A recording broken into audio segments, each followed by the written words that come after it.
할렐루야. 주님의 이름으로 사랑합니다. 주님의 이름으로 축복합니다. 우리 같이 표어를 한번 외치고 말씀을 전하도록 하겠습니다. 제가 선창을 하면 따라 하시면 되겠습니다. 한 마음으로 하나 된 것을 애써 지키는 교회. 네, 아멘. 네, 뭐라고요? 힘써 지키는 교회요? 네. 힘써, 애써, 뭐 다 똑같은 말이니까. 자, 우리가 계속해서 올 한 해 동안 이 표어를 가지고 기억하고 계속해서 리마인드를 할 거거든요. 사실, 몰라서 안 하는 게 아니라 자꾸 일깨워줘야 되는 존재가 우리 사람이거든요.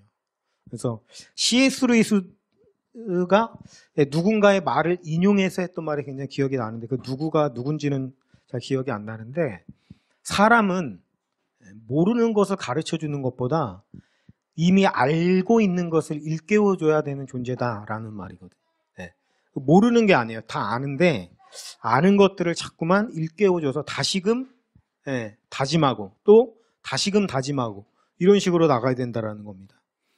우리가 한 마음으로 하나 된 것을 힘써 지키는 교회 이런 표어를 가지고 또 성령께서 하나 되게 하신 것을 힘써 지키라. 이 에베소서 4장 3절 말씀을 가지고 우리가 올 한 해를 열심히 달려갈 것인데 중요한 것이 있어요. 어떻게 그렇게 이룰 것이냐라는 거죠. 어떻게. 그죠?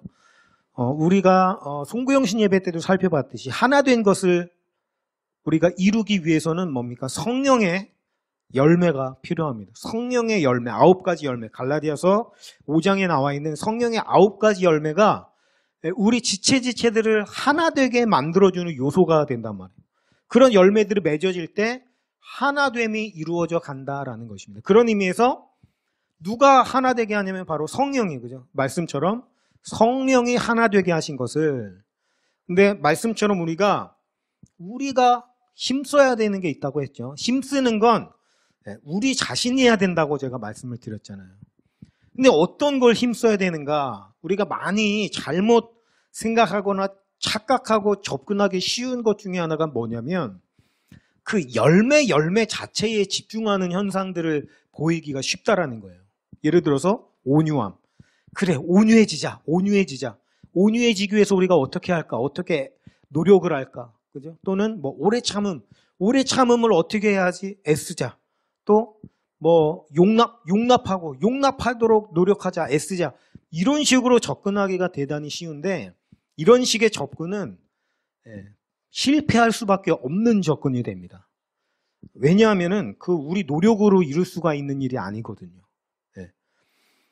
그래서 그런 식으로 접근하다 보니까 자꾸만 실패하게 되고 자꾸만 실패하게 되면 어떤 현상이 벌어지냐면 자포자기하는 현상이 나타나게 돼요.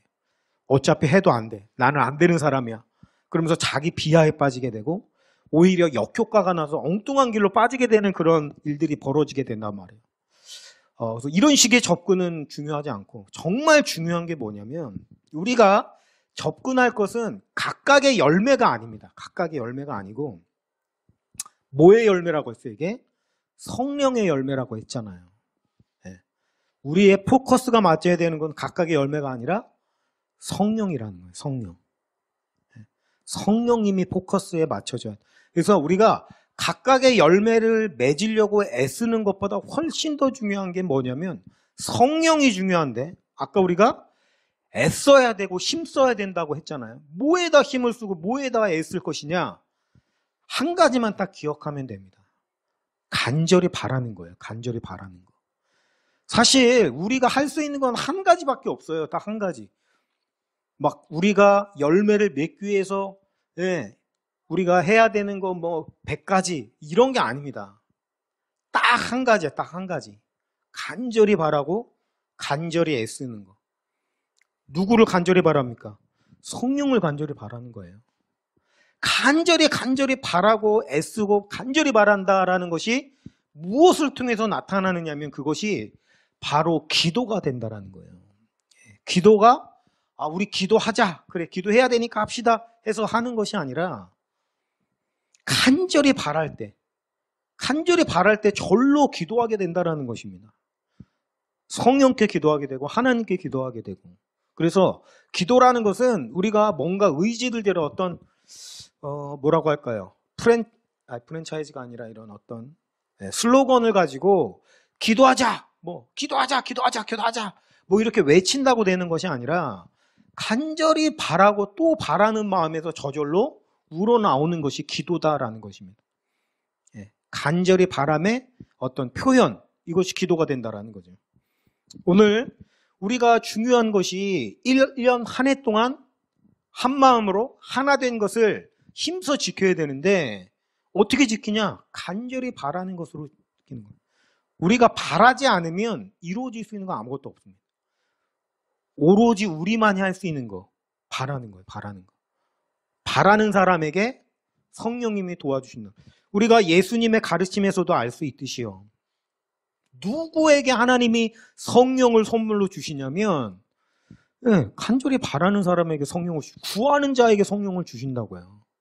구한다라는 게 뭐겠습니까? 하나님 내가 성령을 구합니다. 뭐 말 한마디 하는 걸 구하는 거라고 하겠어요? 아니라는 거죠. 간절히 성령을 갈급해하는 마음. 난 성령 없으면 나는 죽습니다. 하나님 성령님을 주셔야만 열매를 맺어요. 내가 아무리 애를 쓰고 노력을 했는데 안 되더라고요. 그러니까 성령님이 도와주셔야만 가능하니까 하나님 성령을 나한테 보내주세요. 간절히 구하는 자에게 주신다라는 거죠. 이 말을 바꿔 얘기하면 뭐가 되겠습니까? 간절히 바라지 않으면 안 주신다는 얘기가 됩니다. 안 줘요. 간절히 바라지 않으면 안 줘요. 찾고 두드리고 구하지 않으면 안 준다고요. 야고보서에도 말씀처럼 너희가 얻지 못하면 구하지 아니하며 바라지 않는 거예요. 여러분 세상 사람들을 보십시오. 성령님을 구하는 사람이 있습니까? 없어요. 안 구해요. 왜죠? 자기 자신에 대한 인식이 없기 때문이에요. 자기를 모르기 때문에. 어떤 면에서 자기를 몰라요? 내 힘으로 할 수 있는 것이 아무것도 없다는 것을 몰라요. 세상 사람들이. 그러니까 성령을 구하지 않는 거예요. 내가 할 수 있다고 착각하기 때문에. 그러니까 우리가 정말 원하고 바라야 되는 거 한 가지는 성령을 간절히 구하고 바라야 된다는 겁니다. 우리가 뭐 역사들을 많이 보면은 막 새로운 나라들이 무수히 세워지잖아요. 무수히 세워지고 또 한편에서는 나라들이 또 막 무너지죠. 무너지고 새로 세워지고 무너지고 세워지고 이게 어떻게 보면 역사의 반복이라고 할 수 있는데 이런 얘기가 있더라고요. 나라를 세우는 것보다 더 힘든 게 뭐냐면 나라를 유지하는 거. 그게 더 힘들대요.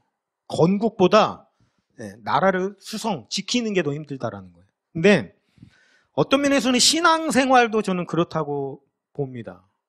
우리가 처음 신앙생활을 하게 되고 예수님을 영접하게 될 때는 뭘 모르고 하게 되는 경우가 많아요. 얼떨결에, 그죠? 뭐 교회에 갔더니 목사님이 갑자기 영접 기도를 시켜가지고 나도 모르게 그냥 따라해서 예수님을 영접했다.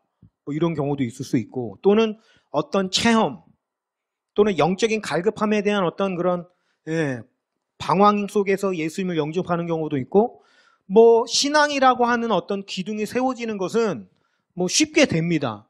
근데 이거를 계속해서 지속한다는 게 이게 쉽지가 않은 거예요.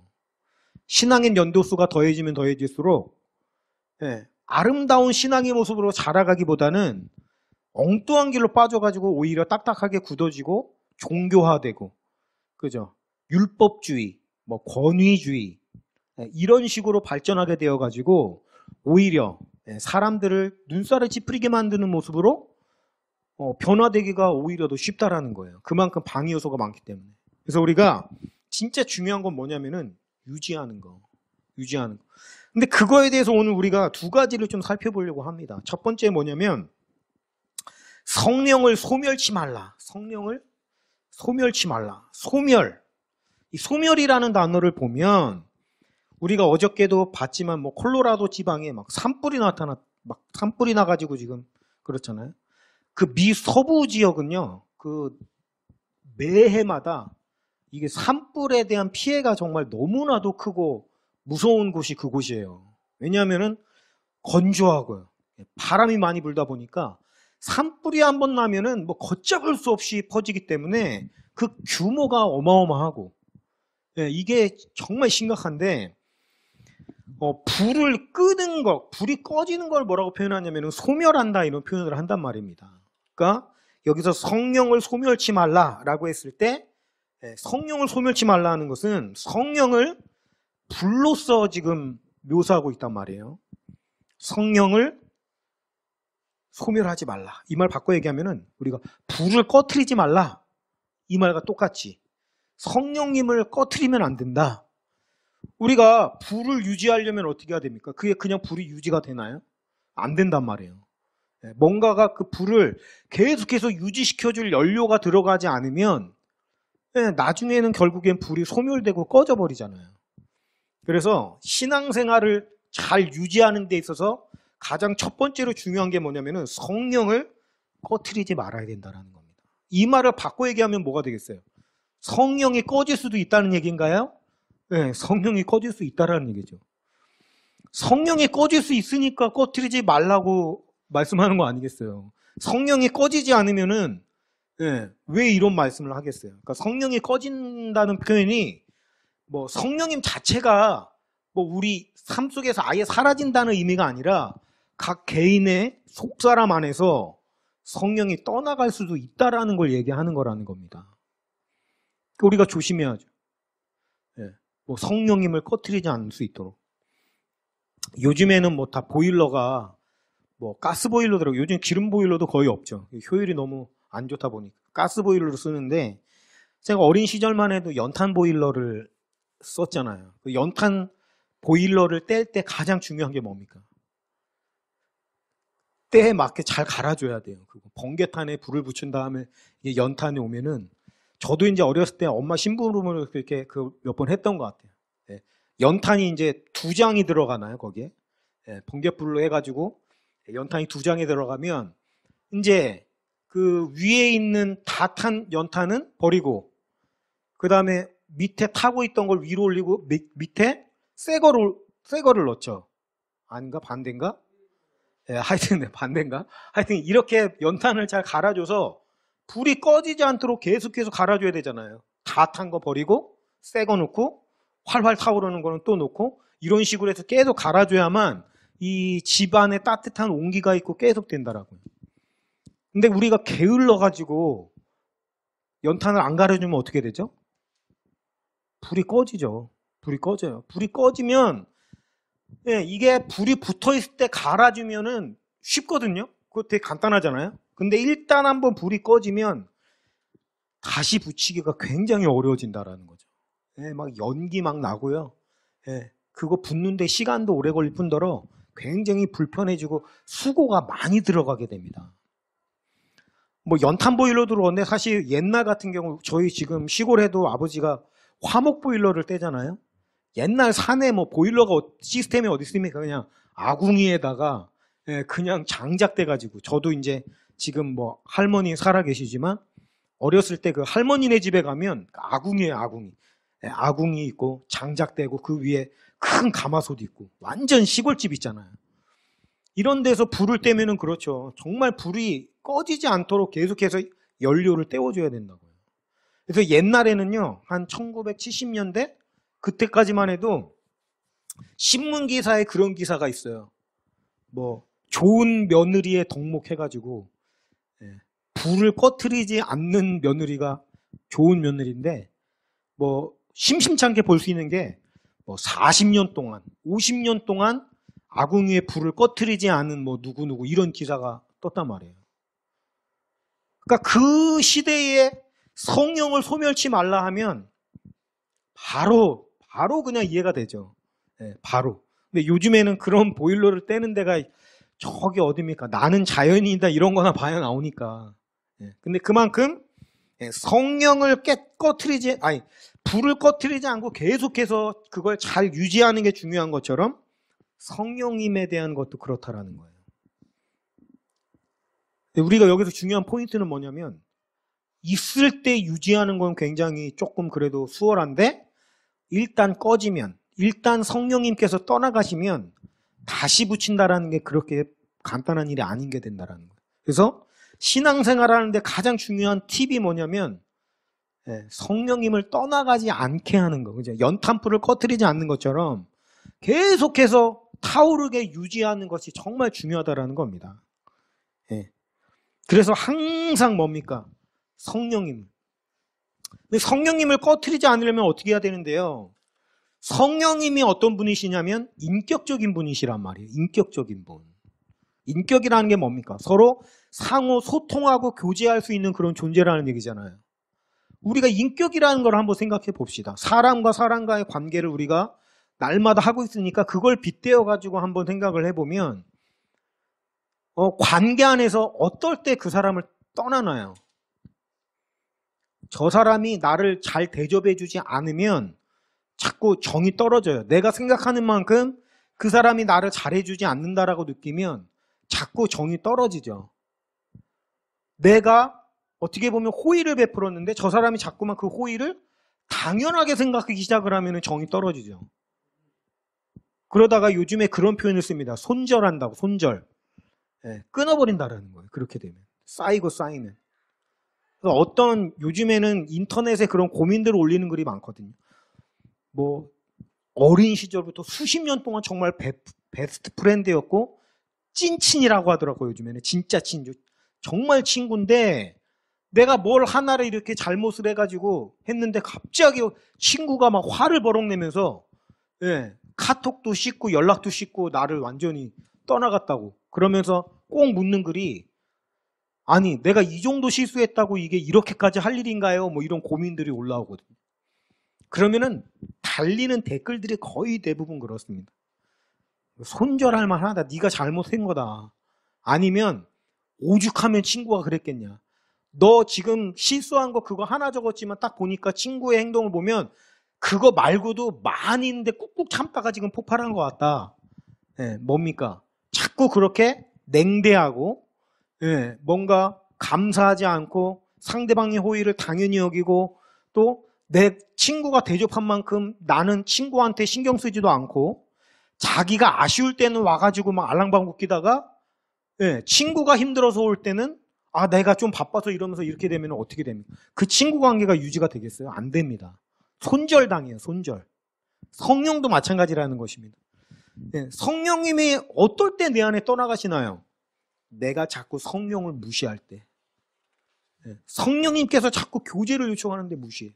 그리고 내가 아쉬울 때는 하나님 붙잡고 하나님 주세요 주세요 하면서 그것이 내가 아쉽지 않을 때는 그냥 신경도 안 쓰고. 그죠?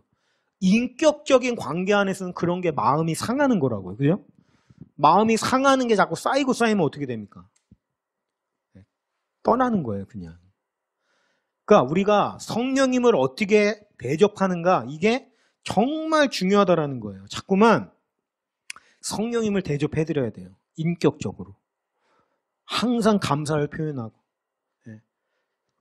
좋을 때나 힘들 때나 항상 동일한 마음으로 성령님을 대하고 계산적으로 대하지 않고 성령님을 항상 사모하고 바라고 사랑을 표현하고 그래야만 성령님이 기쁨으로 내 안에 내주하실 수 있고 계속해서 함께 생활할 수 있다는 겁니다.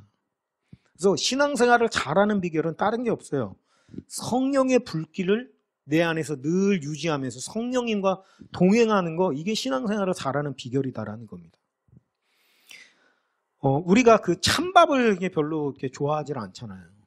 방금 한 따끈따끈한 밥을 좋아하지. 근데 왜 찬밥이 왜 맛이 없냐면은 온도에 따라서 쌀에 있는 그 녹말의 형태가 바뀐다고 그래요. 이게 보통 있을 때는 이 쌀이 녹말 상태가 베타 녹말 상태라고 해요. 알파 베타 할 때 베타. 근데 이게 뜨거워지면 갓 지은 밥을 보면 이게 베타 녹말이 알파 녹말로 바뀐다는 거예요. 그래서 그게 훨씬 더 맛이 있고 좋아진다는 부드럽게 느껴지고.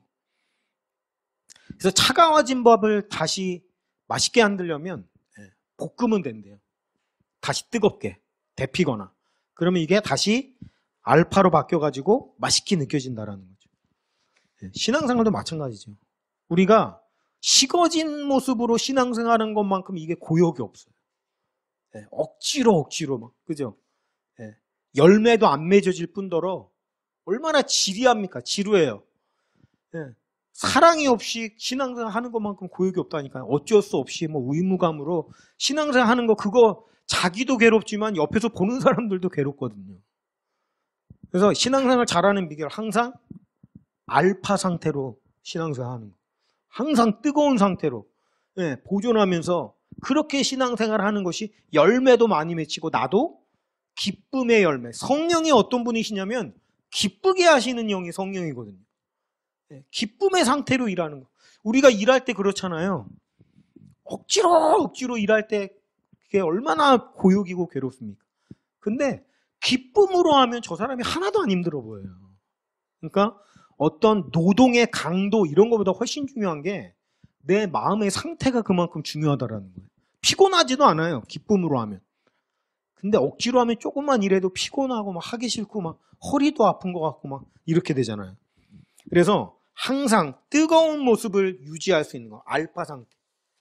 그래서 내가 변화를 감지한다. 내가 뭔가 냉랭하다. 내가 뭔가 차가워졌다 이러면 그걸 그 상태로 그냥 내버려둬서는 안 됩니다.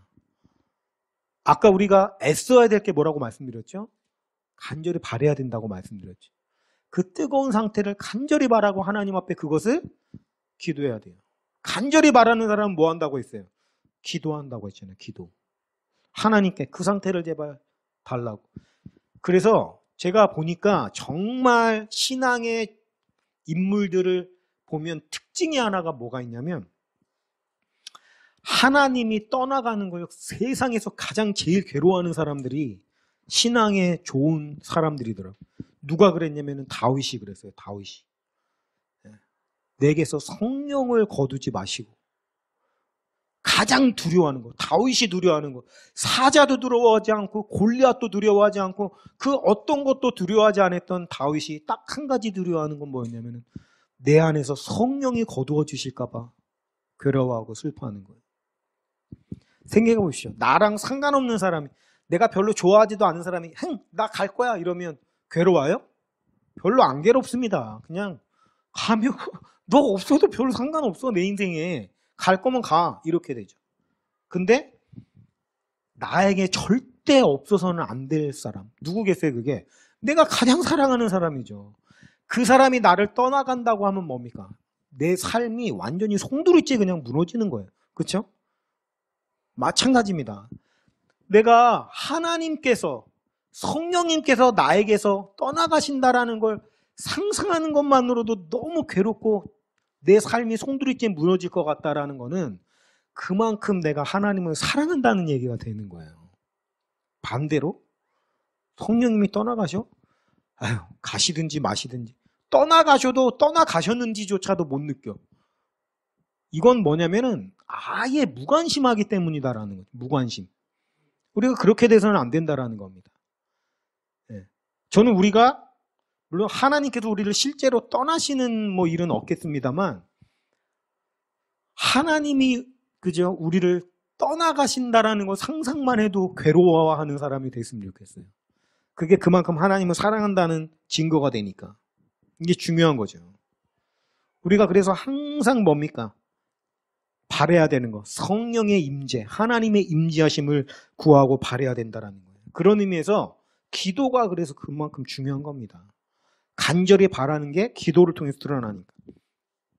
이 존 맥스웰이라는 분이 이런 책을 썼거든요. 기도 동역자 이런 책에서 뭐라고 썼냐면 사도행전을 보면 저는 이게 굉장히 울림이 있더라고요. 사도행전을 보면 초대교회 예루살렘 교회는 10일 기도하고 10분 동안 설교해서 베드로의 설교 분량을 딱 읽어보면 한 10분 되더라고요. 10일 기도하고 10분 설교해서 3,000명이 구원을 받았다. 근데 오늘날 미국의 교회는 10분 기도하고 10일 설교해서 2명 구원받는다. 이게 저는 기도의 중요성을 얼마나 강조하는 너무 와닿는 표현이라고 생각했거든요. 10일 동안 마음을 다해서 기도하는 거예요. 그리고 10분 설교하면 3,000명이 회개하는 역사가 일어난다. 근데 기도 딱 10분 해놓고 10일 동안 아무리 설교해봐야 2명 구원 얻는다는 거예요. 기도가 얼마나 중요한 것인가. 우리가 하나님을 간절히 바라고 찾는 거, 이것이 중요하죠. 성령님이 임하시면 어떤 일이 벌어지는가? 바람이 일어납니다. 오순절 성령이 임재하시는 사건을 보십시오. 급하고 강한 바람처럼 성령님이 임하셨다 그럽니다. 바람의 원리가 뭐냐면 그 기압이라고 하죠. 공기의 압력의 차이가 발생을 하게 되면 이게 큰 데서 비어있는 데를 채우고자 하는 그게 자연의 섭리거든요. 그러면 고기압은 고기압이라는 게 뭡니까? 공기가 많아가지고 압력이 센 거예요. 저기압은 공기가 설렁설렁해가지고 압력이 약한 거고. 이렇게 되면 자연은 그런 차이를 내버려두지 않거든요. 센 데서 작은 데를 이동을 해가지고 채우려고 한단 말이에요. 그럴 때 바람이 강하게 부는 거예요. 공기가 이동을 하니까. 그래서 한쪽이 고기압이고 한쪽이 저기압이면 바람이 오죠.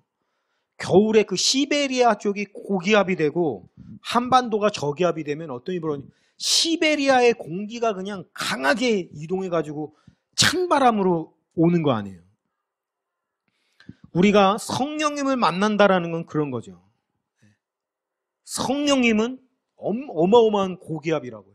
나는 저기압이에요. 한없이 저기압. 근데 이 성령님이 임하시면 어떤 일이 벌어지겠어요? 어마어마한 성령의 바람이 불어 닥친다라는 것입니다. 그래서요, 우리가 작은 불은요, 바람이 불면 어떻게 됩니까? 꺼지죠. 우리가 어제 생일 축하할 때 촛불에서 바람 입으로만 확 불어도 어떻게 돼요? 꺼지잖아요.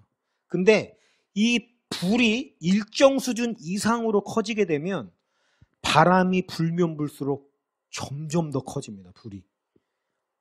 그게 산불이잖아요, 산불. 왜냐하면 순환이 일어나기 때문이에요. 아래에서 이게 불이 붙으면 뜨거워지죠. 뜨거워지니까 어떻게, 뜨거운 공기는 가벼워져서 위로 올라가거든요. 그러면 저 위에 있었던 차가운 공기는 무겁기 때문에 아래로 내려옵니다. 무거우니까 중력 때문에 밑으로 떨어진다고요. 그러면 여기 밑에 있는 공기가 또 뜨겁게 달궈지면 또 올라가죠. 이래서 공기의 대류 현상이 일어난다고, 움직여. 그래서 그로 말미암아서 더 강한 바람이 불고 순식간에 손 쓸 수도 없이 계속 번져가는 게 산불의 특징인데, 성령이 임하시면 그런 현상이 벌어진단 말이에요. 성령이 나에게 임하잖아요. 그럼 그 성령이 내 안에서만 머물러 있는 게 아니라 그냥 들불처럼 번져나가서 퍼져나간다라는 거예요. 우리가 뭘 바라야 됩니까? 바로 그것을 구하고 꿈꿔야 된다라는 겁니다.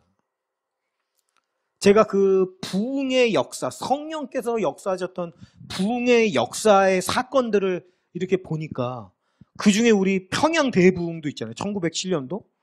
그뿐만이 아니라 여러 지역에서 부흥의 역사가 나타나는데 그 부흥의 역사의 원점에는 뭐가 있냐면 이름도 몰라요. 누군지도 모르는 한 사람이 갑자기 성령의 부흥을 위해서 간절히 바라고 기도하는 원점이 항상 있는 거예요.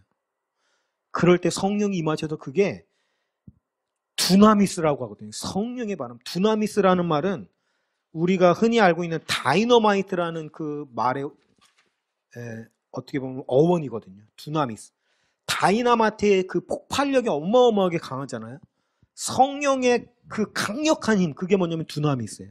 그렇게 임재하신다라는 겁니다. 그래서 우리가 항상 이 성령을 소멸하지 않기 위해서 그것을 간절히 바라는 마음, 그것은 기도로 됩니다. 기도에 힘을 써야 돼요. 두 번째는 예언을 멸시하지 말고 되어 있죠. 예언을 멸시하지 말고. 예언이라는 게 뭐겠습니까? 성경에서 예언 사역을 굉장히 강조합니다. 예언 사역에 대해서 제가 나중에 한번 성경적인 예언 사역이 무엇인지에 대해서 성경이 말씀하고 가르치는 바대로 한번 따로 정리해서 한번 해드리면 참 좋겠는데, 어쨌든 그건 나중에 우리가 생각해보고, 예언을 멸시하지 말아라. 근데 우리가 실질적으로 예언의 사역을 사모하라고 사도 바울도 이야기하고 있고, 예언 사역에 자꾸만 그걸 바라라고 하고 있습니다만, 예언 중에 가장 완벽하고 완전한 예언은 뭐가 있냐면 성경 말씀이에요. 그게 성경 말씀. 완전한 예언의 말씀이 성경이라는 거예요. 우리가 예언에 대해서 좀 착각하고 있는 것 중에 하나가 예언하면 미래의 일을 맞추는 거를 예언이라고 생각하기가 굉장히 쉬운데 그거는 아주 일부입니다. 일부. 예언의 일부예요. 그거는. 그게 주가 아니고 실질적으로 예언이라고 하는 것은 뭐냐면 하나님의 뜻, 그게 예언입니다. 큰 의미에서. 그 중에 이제 미래의 일을 맞추는 거는 이게 진짜 하나님의 말씀이다라고 하는 것을 증명하는 하나의 방편이고 이게 예언의 주는 아니라는 거예요. 그래서 예언을 멸시치 말라고 하는 건 말씀, 하나님의 뜻을 멸시하고 무시하지 말라는 것입니다. 그래서 우리가 항상 뭡니까? 말씀을 사모해야 된다라는 거예요. 말씀을 많이 읽어야 됩니다. 말씀을 안 읽으면은 말짱 꽝이에요. 내가 읽지 않으면 그리고 근데 실질적으로요 말씀을 읽는 게 쉽지가 않아요. 굉장히 어렵습니다. 막상 읽어보려고 하면 막막하고 막연하고 이게 저도 이제 책 읽는 걸 굉장히 좋아합니다만 역사에 대한 것도 읽으려고 하는 걸 굉장히 좋아합니다만 이게 하나의 딜레마가 있는데 뭐냐면 이걸 내가 읽으려고 하면 또는 역사에 대해서 내가 접근하려고 하면 어느 정도 기본 지식이 있어야 그걸 읽는 게 가능하다는 거예요. 그냥 아무것도 없이 읽는다라는 건 너무나도 힘들다라는 거죠. 근데 이게 왜 딜레마가 되냐면 그 배경 지식을 알려면 또 그 책을 알아야 돼요. 역사를. 그러니까 이게 딜레마가 되는 거예요. 배경 지식이 있어야 이걸 볼 수 있는데 또 배경 지식을 알려면 이걸 봐야 배경 지식을 알 수 있어요. 이게 아주 애매하게 맞물려 있어가지고 이거를 처음에 시도한다라는 게 굉장히 어렵고 막연하게 다가오는 게 사실이고 실질적으로 수십 년 동안 신앙생활을 하시면서도 성경을 일독하지 못한 분들이 많아요. 많아요. 그래서 그거를 뭐 내가 그랬다고 해서 뭐 부끄러워하거나 그럴 필요 전혀 없습니다. 실질적으로 왜냐하면 그만큼 말씀을 읽는다는 게 쉽지 않다라는 거예요.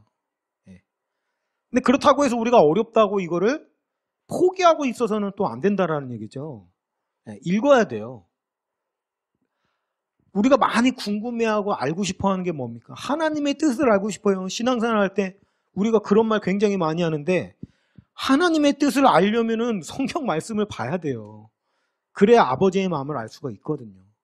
그래서 올 한 해는 우리가 무엇보다 좀 그냥 말씀에 힘을 쏟는 한 해가 되었으면 좋겠어요. 저는 이제 뭐 목사니까 뭐 성경을 이제 최대한 할 수 있는 대로 많이 보려고 많이 합니다. 근데 작년에 제가 좀 한 상반기를 거의 방황하느라고 성경을 거의 안 봤어요. 아예 안 봤어요. 거의 뭐 하반 한 9월까지 안 본 것 같아요. 제가 한 9월쯤에 회개하고 정신 차렸잖아요. 그래서 9월부터 이제 한 12월 말까지 그래서 이독 반을 제가 했다고 말씀드렸잖아요. 하루에 1시간씩 보면은 그게 가능해요. 하루에 1시간씩 보면 1년에 성경 5독은 할 수 있습니다. 하루도 빼지 않고 하루에 1시간씩 성경을 보면. 그러니까 이거는 이 정도까지는 제가 뭐 요구하지는 않아요. 근데 1년에 1독 정도는 하는 게 저는 좋다고 생각을 하는데 일단은 그게 어려우니까.